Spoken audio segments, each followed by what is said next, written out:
I passed away as a result of that interaction of those drugs. I floated out of my body and I looked down and I saw myself. And I was confused because I didn't recognize myself at first. And I was kind of afraid then. But as I started floating above my body, I noticed I was in a tunnel and I started going towards the light. And that light was the most brilliant light, multiplied thousands of times stronger than what the sun was. And I was being pulled towards that. And I kept going and kept going and kept going. The closer I got, the more intense the feeling of love that was possessing me. It was pushing in on me. It was almost suffocating me. It was so tight. And when I got to the light, the love was so incredible. The acceptance, forgiveness. There was pure knowledge. I knew everything and I knew everything was going to be okay. And when I first got there, I was greeted by someone to my side, and it was a man, and he was dressed in a robe. And he showed me over to my side, there was a long table.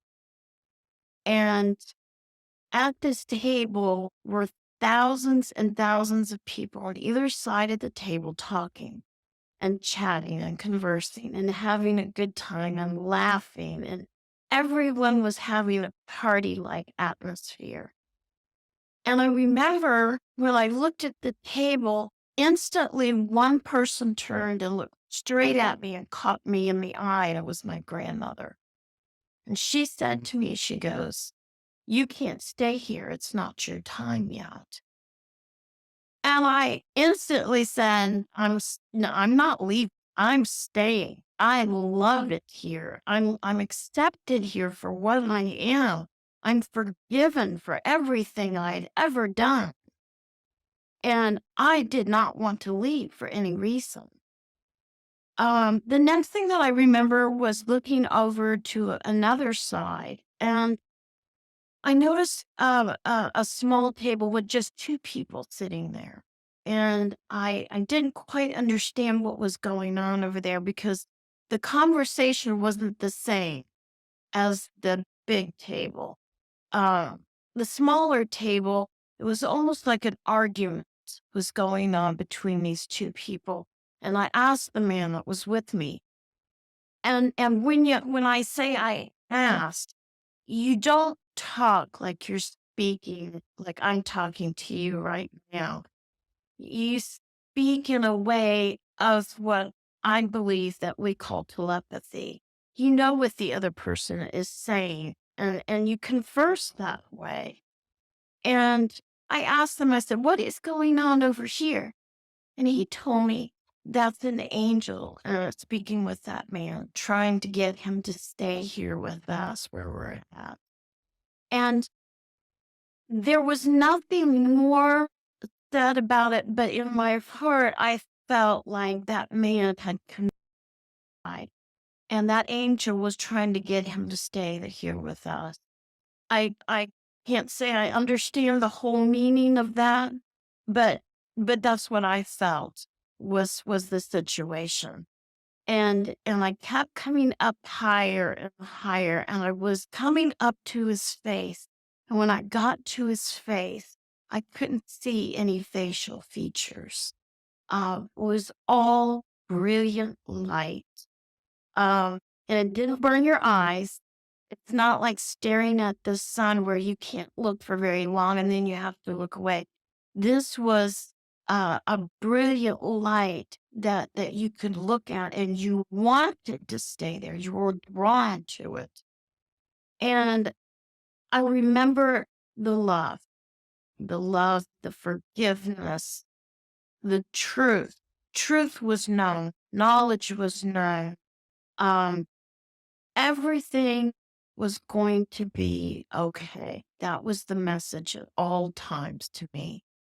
And for me, how mine worked was it was like a screen. And on the screen were pictures of people's faces. And these people were the people that I had had interaction with throughout my entire lifetime.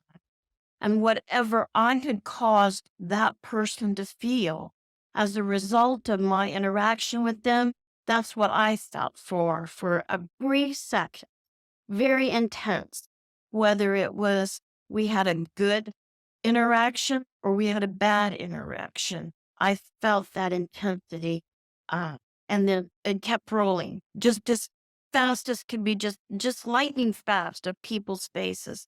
But yeah, I comprehended everything that was going on. Time has no meaning. Um, the time that I was there by earthly terms was 4 hours, but it seemed like I was there only a few seconds. But time has no meaning there. What did you learn from seeing all of these faces? I said to him that love was the best choice. And he said, "You're right." And I saw how I had to be careful how I treated people. And I never will forget that part of my near-death experience. I'm sorry, more of a pond. And it was outside, and there were trees around it, and a single drop of water, like a raindrop, fell. And I could see the ripple effect of when the drop of water fell into the pond. And he said, "Don't you see? Your actions are just like the ripple effect in that pond. Everything you do not only affects those people, but it affects those that ripple on and further out and further out and further out.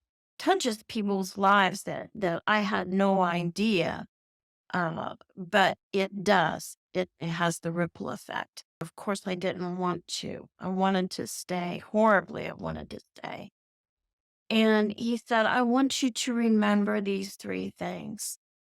And what I was told was number one, to have more love, which I've contemplated years now, since my near death experience, exactly what facets that could mean. The second one was not to be afraid of what I had left behind. And I'm not real proud of a lot of the choices I've made in my life. I've I've made some bad choices. I've made some good ones, but I understood what he when he said that. And then the last thing was to enjoy life.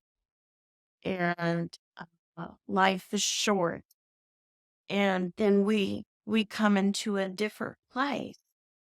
And another thing that I learned while I was there was not to fear death. There's no pain in death. There's no pain in dying. When you die, the pain is leaving. And that's why we run to it when it comes to us. We start running to that tunnel, to that light, to get to it because we want to be with that love and get away from the pain.